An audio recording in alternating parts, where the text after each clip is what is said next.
রংপুরের তারাগঞ্জে মানসিক অসুস্থ এক মায়ের হাতে খুন হয়েছে ৫ মাসের কন্যা শিশু। সোমবার ভোরে উপজেলার কুরসা ইউনিয়নের পলাশবাড়ি গ্রামে এ ঘটনা ঘটে।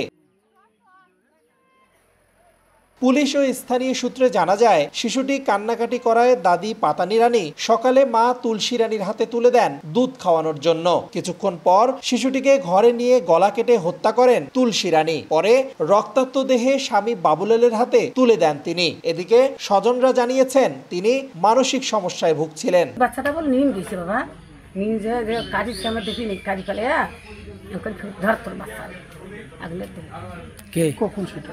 এই সকালকার ঘটনা বাবা, ডাক্তারের ব্যবস্থাও করছে। কয়টার সময় ঘটনা? এই 6টার সময়। সকাল কান্নাকাটি করে সারা কোলা নিলে দুধ কয় 2-3 জন ধরিয়ে না দুধ করে, গায়ের দুধ খাওয়া আর ইয়েও দুধ খায়, সহজে খাওয়া খায় না। আর বায়ু মিলেছে খোয়াইছে, খাওয়া খাবার পায় নাই কেন বাবুনি আর নিজে ধরিয়ে না দুধ দিয়ে না দুধ তা বসিয়ে দুধও দিছে, দিয়ে দুধ কোনা খাতি খাতি খাওয়া নিয়ম দিয়েছে। এই ঘটনায় ওই নারীকে আটক করেছে তারাগঞ্জ থানা পুলিশ। তিনি হত্যার কথা স্বীকার করেছেন। বাচ্চাটা তো আমি নিজে মারলাম। নিজে বাচ্চা কেন?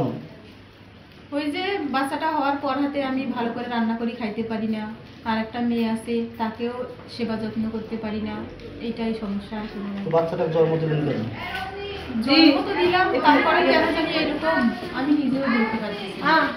এ বিষয়ে মামলা প্রক্রিয়াধীন বলে জানিয়েছে পুলিশ। রেদওয়ান হিমেল, সময় সংবাদ, রংপুর।